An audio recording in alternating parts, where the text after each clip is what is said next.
Hello, I'm Dr. Charlotte Middleton and welcome to today's video. Today we're going to talk about something that is particularly topical at this time of the year, and that's influenza and the vaccine.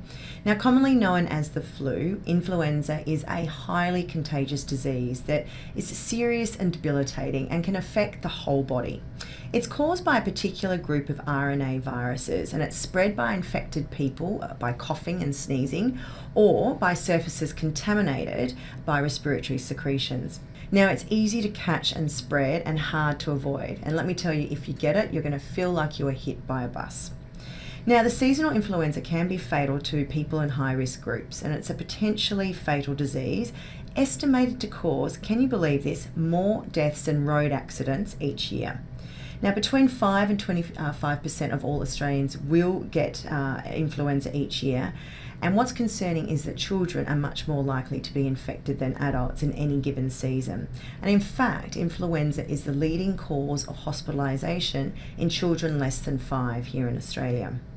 Now, as I've already said, influenza is extremely contagious. And just to show you how contagious it is, these are some stats that I found the other day.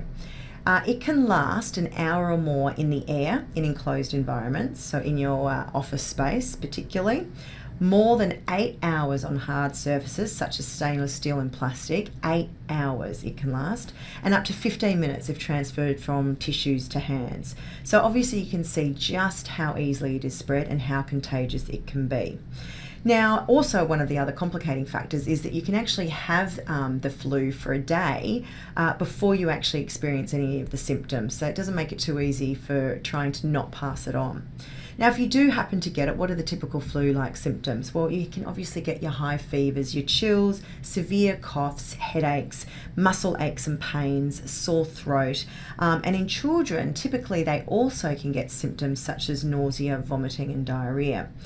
Now, all these symptoms obviously can be other things than flu, so I guess my advice would be that if you're experiencing these things, to go and see a doctor to get checked out, particularly take your child, if they have got the nausea, vomiting and diarrhea, to make sure that they're not getting too dehydrated.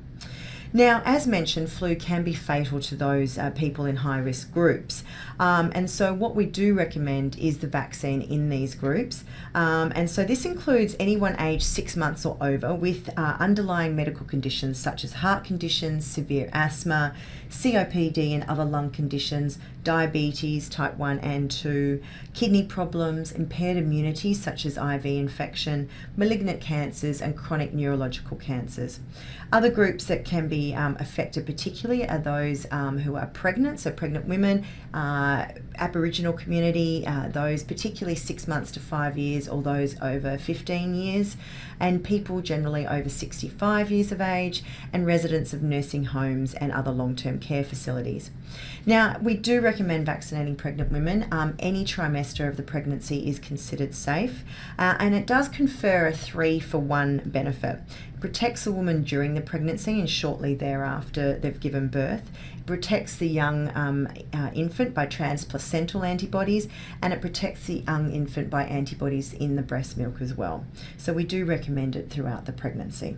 So what do we do if you do happen to get the flu? Well, as I said, hopefully you don't. Hopefully you have prevented it. Hopefully you have got that vaccine that we recommend.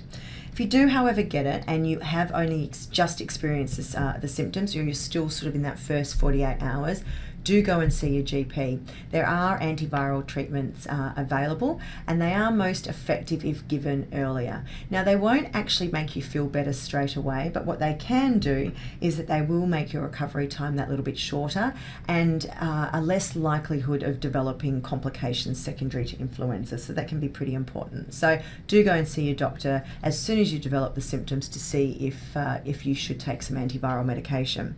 In terms of treating the symptoms themselves, we'll look over the counter pain medications will work very well for just taking away those general aches and pains as well as the high fever that you might be experiencing.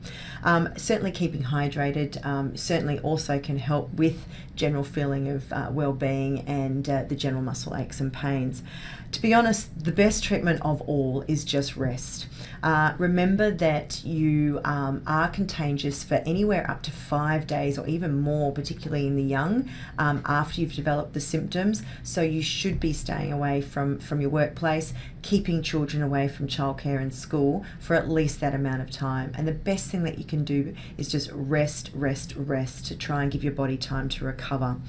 Something that I found very interesting when reading up about on the flu is to remember that your reaction times are considerably slower when you have the flu. And in fact, you're far worse off than when you drink alcohol. So just to give you an idea, you can have an impaired reaction time up to 40% slower when you have the flu.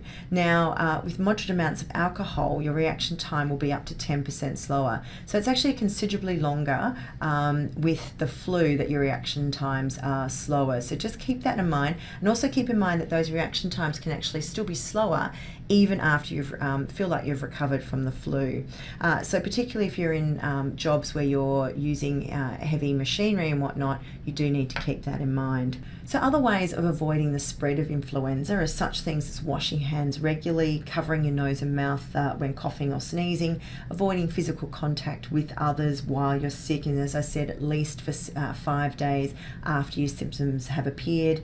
Avoid mixing with other people, particularly those in the high risk category while contagious.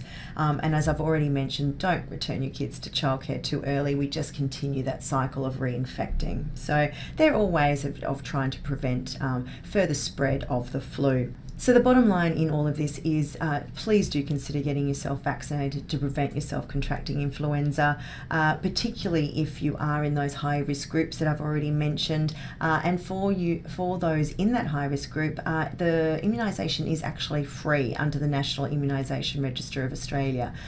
So we know it's safe in pregnancy. We know it's safe in children greater than 6 months of age.